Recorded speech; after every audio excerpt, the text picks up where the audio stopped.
Bonsoir Rudy. Bonsoir Priscilla.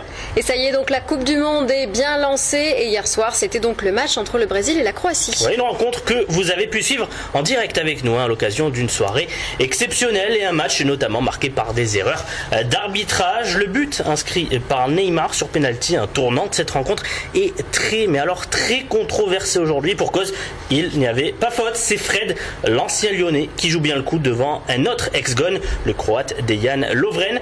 L'arbitrage qui fait déjà polémique. Voyons ce qu'en pense Loïc Rémy de ce premier mini-scandale de cette Coupe du Monde. Bon, c'est des décisions d'arbitrage. Il joue bien le coup parce que il jette au bon moment, même si on voit qu'il n'y a pas faute du tout.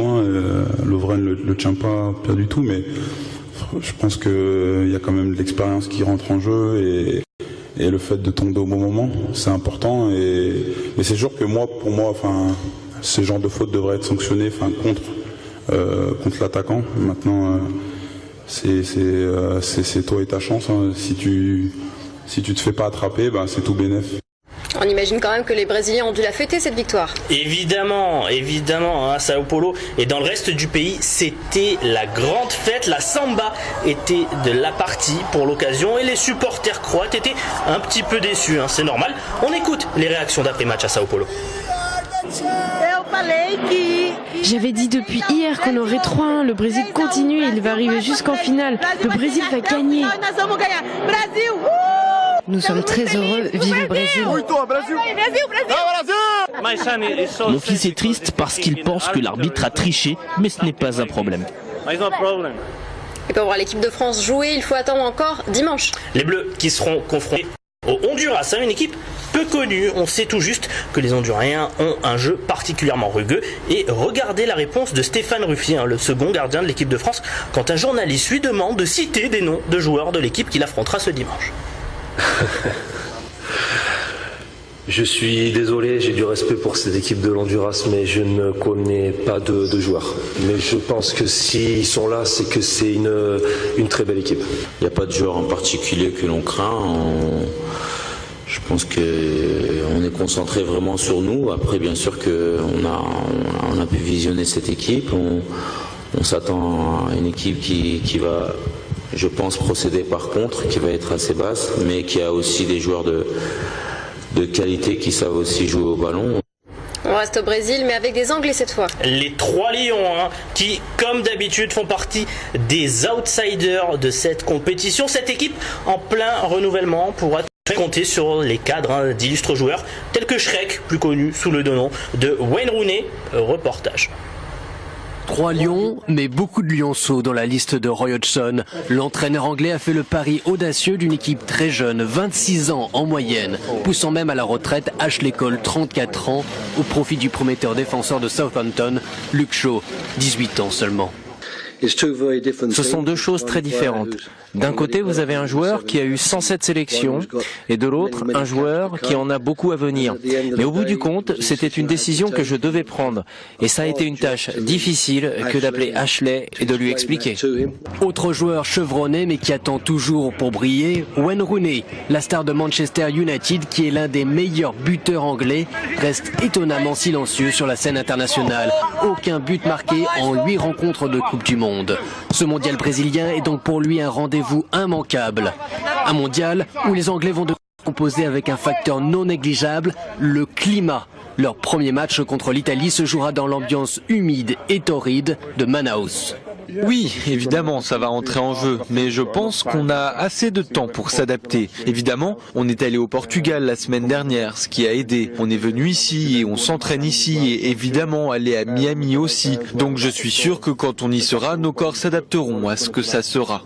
Actuellement 11e du classement FIFA, l'Angleterre n'a pas remporté de Coupe du Monde depuis 1966. Même les Anglais ne sont pas prêts à parier sur leur équipe. Une pression en moins pour les jeunes Lions qui leur permettra peut-être de surprendre. Pour terminer cette page football, vous avez une image pour nous ? Oui, alors, on n'oublie pas les joueurs du Sud qui participent à cette Coupe du Monde. Alors, on a une pensée pour Nicolas Nkoulou, le Marseillais des Lions indomptables camerounais, qui se sont inclinés aujourd'hui 1-0 face au Mexique, tandis que les Black Stars ghanéens des frères Ayou se préparent à leur manière. Regardez plutôt.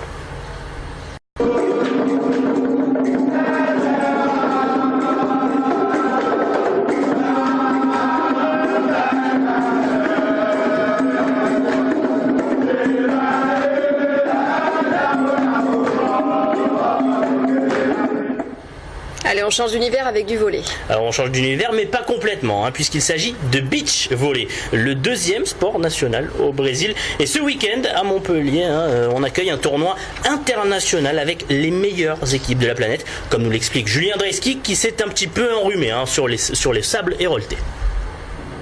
Montpellier vit aussi au rythme du Brésil. Le théâtre Helios se transforme en plage de Copacabana et des airs de samba retentissent jusqu'à Odysseum. La raison ? Le Montpellier Beach Volley investit les lieux pour cette 10e édition du Beachmaster. L'occasion pour les Montpelliérains de découvrir ce sport à l'ambiance particulière. Il y a à la fois cette dimension conviviale, ouverte à tous, où on est plus sur l'image un peu cliché, on va dire, du beach volley, fun, c'est dans le sable, il fait beau, on est en maillot. Par contre, quand on bascule sur le tournoi international et sur du haut niveau, c'est très très très exigeant, aussi bien en termes de conditions physiques que de mental. Et le mental, il en faudra pour les joueuses de l'équipe de France. Sous l'œil avisé du général de Gaulle, la volleyeuse internationale Adeline Melinda s'entraîne pour être prête la semaine prochaine. Pas forcément favorites dans le tournoi, les filles de Stéphane Canet comptent sur la chaleur du moment pour surclasser leur adversaire nordique. On va le transformer en force pour toutes les filles qui viennent, les Allemandes, les Autrichiennes, qui elles ont plutôt l'habitude de jouer sous la pluie et dans les endroits froids. Là au moins, on va leur faire prendre des coups de soleil et on va voir si elles résistent aux coups de soleil. Lors de cette compétition, les équipes internationales tenteront de gagner des points synonymes de qualification pour les Jeux Olympiques de Rio 2016. Un rêve que tout joueur de beach volley veut voir se réaliser.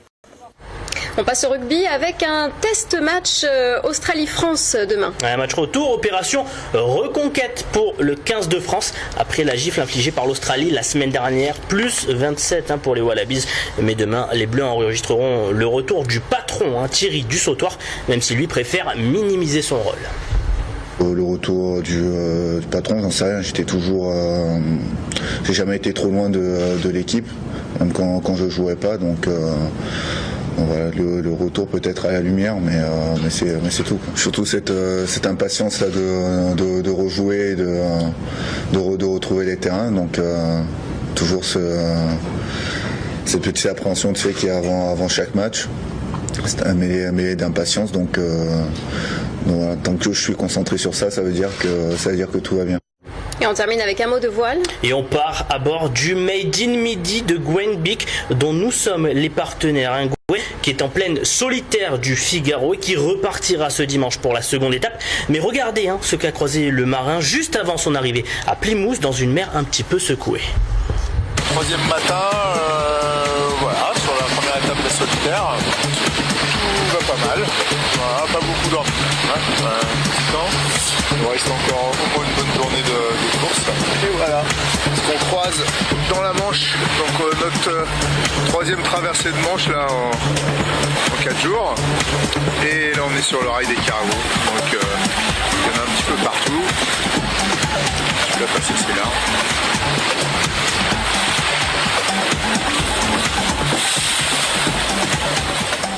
Voilà, je sais que ça vous plaît particulièrement, Priscilla, les bateaux c'était pour vous. Ça change du football, merci beaucoup Rudy. Je vous en prie Priscilla.